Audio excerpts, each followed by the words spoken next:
The Fur Country by Jules Verne. Part 1, Chapter 23.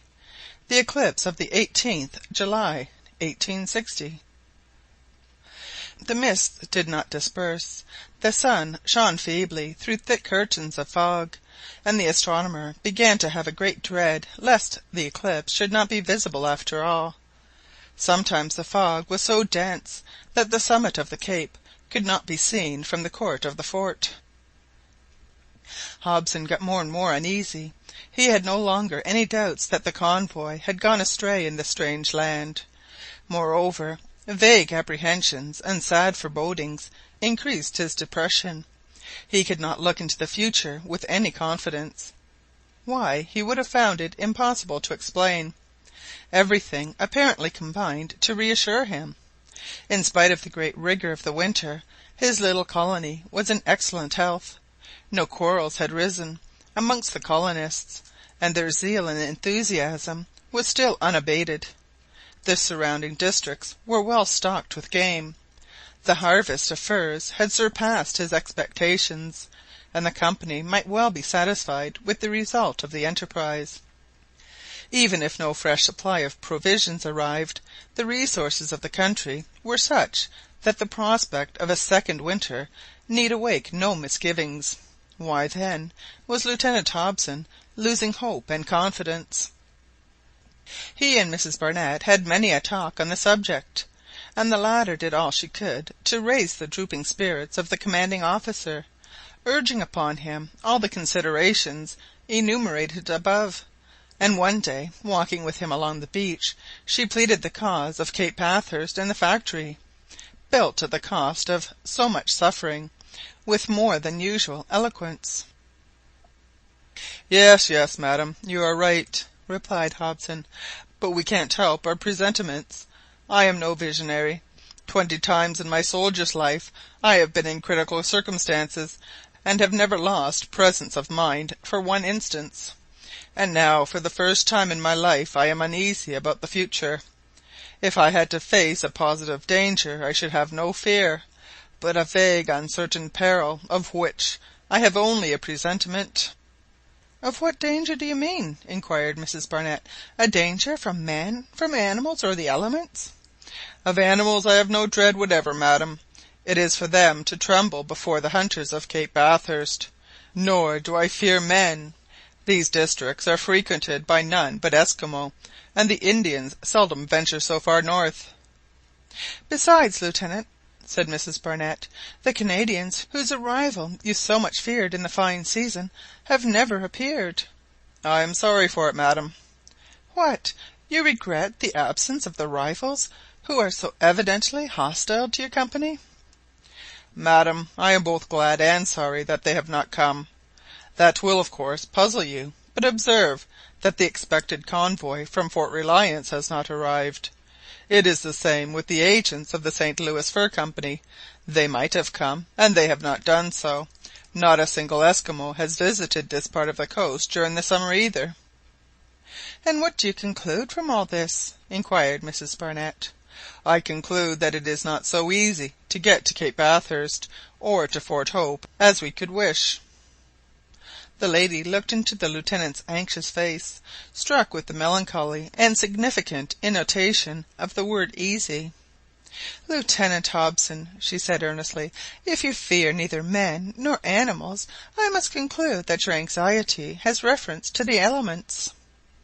"Madam," he replied, "I do not know if my spirit be broken, or if my presentiments blind me, but there seems to me to be something uncanny about this district. If I had known it better, I should not have settled down in it.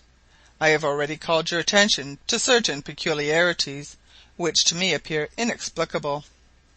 The total absence of stones everywhere, and the clear-cut line of the coast. I can't make out about the primitive formation of this end of the continent. I know that the vicinity of a volcano may cause some phenomena, but you remember what I said to you on the subject of the tides?" "Oh yes, perfectly." "Where the sea ought, according to the observations of explorers in these latitudes, to have risen 15 or 20 feet, it has scarcely risen 1. Yes, but that you accounted for by the irregular distribution of land and the narrowness of the straits."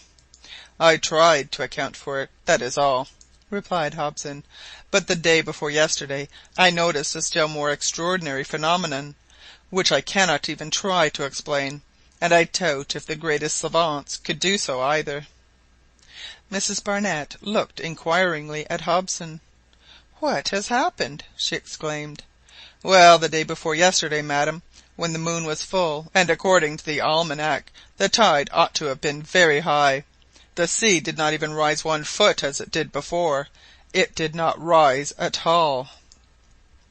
"Perhaps you may be mistaken," observed Mrs Barnett. "I am not mistaken. I saw it with my own eyes. The day before yesterday, July 4th, there was positively no tide on the coast of Cape Bathurst." "And what do you conclude from that?" inquired Mrs Barnett. "I conclude, madam," replied the Lieutenant, "either that the laws of nature are changed, or that this district is peculiarly situated. Or rather I conclude nothing. I explain nothing. I am puzzled. I do not understand it, and therefore I am anxious." Mrs Barnett asked no more questions. Evidently the total absence of tides was as unnatural and inexplicable as would be the absence of the sun from the meridian at noon, unless the earthquake had so modified the conformation of the coasts of the Arctic regions as to account for it.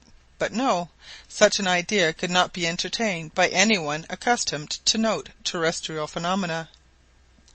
As for supposing that the Lieutenant could be mistaken in his observations, that was impossible, and that very day he and Mrs Barnett, by means of beach marks made on the beach, ascertained beyond all doubt that whereas a year before the sea rose a foot, there was now no tide whatever. The matter was kept a profound secret, as Hobson was unwilling to render his companions anxious, but he might often be seen standing motionless and silent upon the summit of the cape, gazing across the sea, which was now open, and stretched away as far as the eye could reach. During the month of July, hunting the furred animals was discontinued, as the martens, foxes, and others had already lost their winter beauty. No game was brought down but that required for food, such as caribous, polar hares, etc., which, strange to say, instead of being scared away by the guns, continued to multiply near the fort. Mrs Barnett did not fail to note this peculiar, and, as the event proved, significant fact.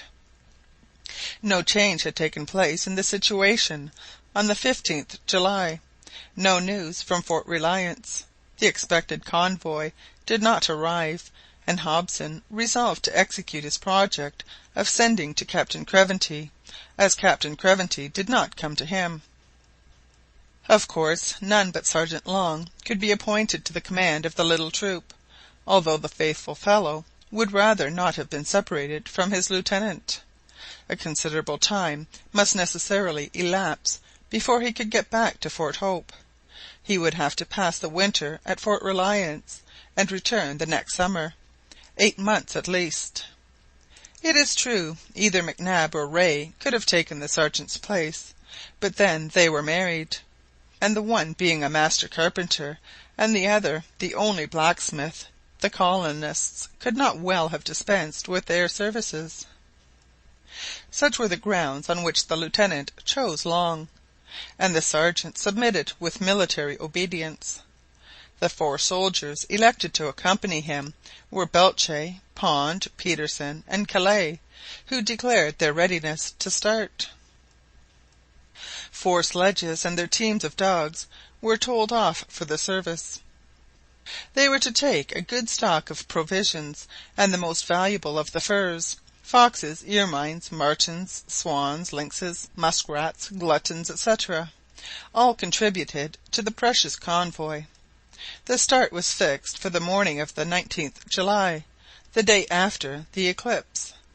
Of course Thomas Black was to accompany the sergeant, and one sledge was to convoy his precious person and instruments. The worthy savant endured agonies of suspense in the few days preceding the phenomenon which he awaited with so much impatience. He might well be anxious, for one day it was fine and another wet. Now mists obscured the sun, or thick fogs hid it altogether, and the wind veered to every point of the horizon with provoking fickleness and uncertainty.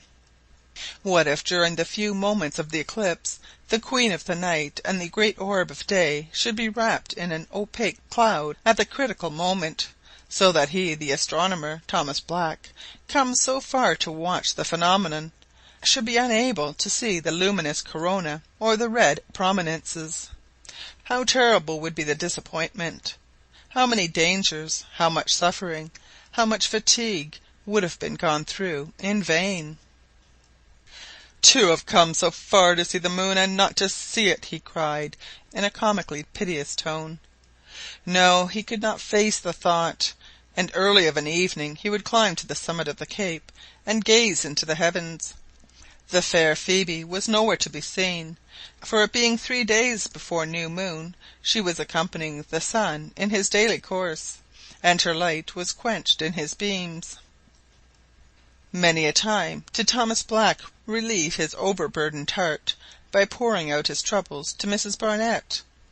The good lady felt sincerely sorry for him, and one day, anxious to reassure him, she told him that the barometer showed a certain tendency to rise, and reminded him that they were in the fine season. "The fine season!" cried the poor astronomer, shrugging his shoulders. "Who can speak of a fine season in such a country as this?" "Well, but Mr Black," said Mrs Barnett, "suppose, for the sake of argument, that you miss the eclipse by any unlucky chance. I suppose there will be another some day.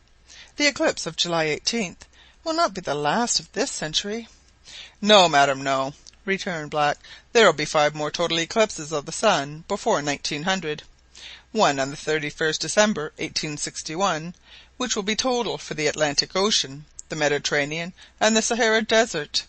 A second on the 22nd December 1870, total for the Azores, the south of Spain, Algeria, Sicily, and Turkey. A third on the 19th August 1887, total for the northeast of Germany, the south of Russia, and Central Asia. A fourth on 9th April 1896, visible in Greenland, Lapland, and Siberia.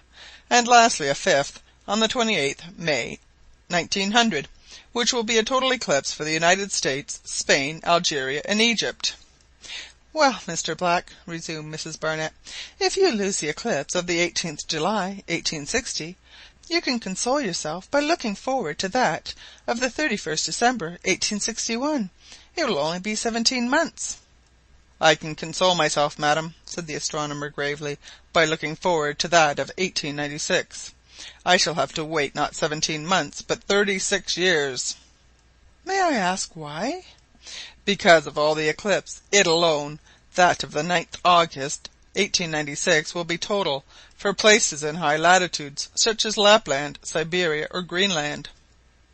"But what is the special interest of an observation taken in these elevated latitudes?" "What special interest?" cried Thomas Black. "Why, a scientific interest of the highest importance. Eclipses have very rarely been watched near the pole, where the sun, being very little above the horizon, is considerably increased in size. The disk of the moon, which is to intervene between us and the sun, is subject to a similar apparent extension, and therefore it may be that the red prominences and the luminous corona can be more thoroughly examined. This, madam, is why I have travelled all this distance to watch the eclipse above the 70th parallel. A similar opportunity will not occur until 1896, and who can tell if I shall be alive then?" To this burst of enthusiasm there was no reply to be made, and the astronomer's anxiety and depression increased, for the inconsistent weather seemed more and more disposed to play him some ill-natured trick.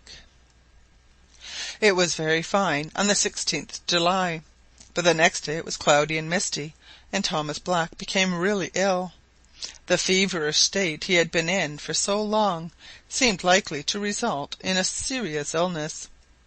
Mrs Barnett and Hobson tried in vain to soothe him, and Sergeant Long and the others could not understand how it was possible to be so unhappy for love of the moon.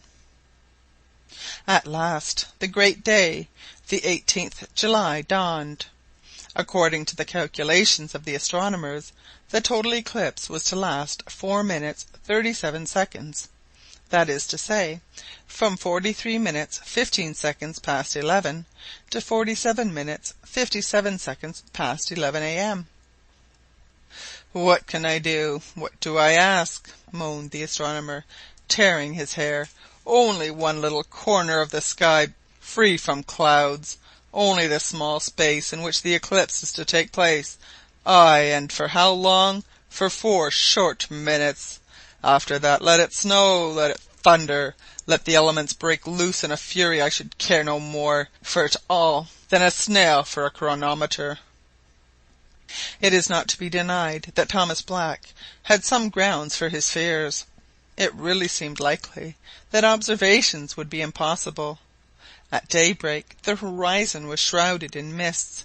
Heavy clouds were coming up from the south and covering the very portion of the sky in which the eclipse was to take place. But doubtless the patron saint of astronomers had pity on poor Black, for towards 8 o'clock a slight wind arose and swept the mists and clouds from the sky, leaving it bright and clear. A cry of gratitude burst from the lips of the astronomer, and his heart beat high with newly awakened hope. The sun shone brightly, and the moon, so soon to darken it, was as yet invisible in its glorious beams. Thomas Black's instruments were already carefully placed on the promontory, and having pointed them towards the southern horizon, he awaited the event with calmness restored, and the coolness necessary for taking his observation. What was there left to fear? Nothing, unless it was that the sky might fall upon his head. At 9 o'clock there was not a cloud, not a vapour left upon the sky from the zenith to the horizon. Never were circumstances more favourable to an astronomical observation. The whole party were anxious to take part in the observation, and all gathered round the astronomer on Cape Bathurst. Gradually the sun rose above the horizon, describing an extended arc above the vast plain stretching away to the south. No one spoke, but awaited the eclipse in solemn silence. Towards 9:30 the eclipse commenced. The disk of the moon seemed to graze that of the sun, but the moon's shadow was not to fall completely on the earth, hiding the sun until between 43 minutes past 11 and 47 minutes 57 seconds past 11. That was the time fixed in the almanacs, and every one knows that no error can creep into them, established, verified, and controlled as they are by the scientific men of all the observatories in the world. The astronomer had brought a good many glasses with him, and he distributed them amongst his companions, that all might watch the progress of the phenomenon without injury to the eyes. The brown disk of the moon gradually advanced, and terrestrial objects began to assume a peculiar orange hue, whilst the atmosphere on the zenith completely changed colour. At 10:15 half the disk of the sun was darkened, and a few dogs, which happened to be at liberty, showed signs of uneasiness and howled piteously. The wild ducks, thinking night had come, began to utter sleepy calls, and to seek their nests, and the mothers gathered their little ones under their wings. The hush of eventide fell upon all animated nature. At 11 o'clock 2/3 of the sun were covered, and all terrestrial objects became a kind of vinous red. A gloomy twilight set in, to be succeeded during the 4 minutes of totality by absolute darkness. A few planets, amongst others Mercury and Venus, began to appear, and some constellations, Caplet, Symbol, and symbol of Taurus, and symbol of Orion. The darkness deepened every moment. Thomas Black remained motionless with his eye glued to the glass of his instrument, eagerly watching the progress of the phenomenon. At 43 minutes past 11 the discs of the two luminaries ought to be exactly opposite to each other, that of the moon completely hiding that of the sun. 43 minutes past 11, announced Hobson, who was attentively watching the minute hand of his chronometer. Thomas Black remained motionless, stooping over his instrument.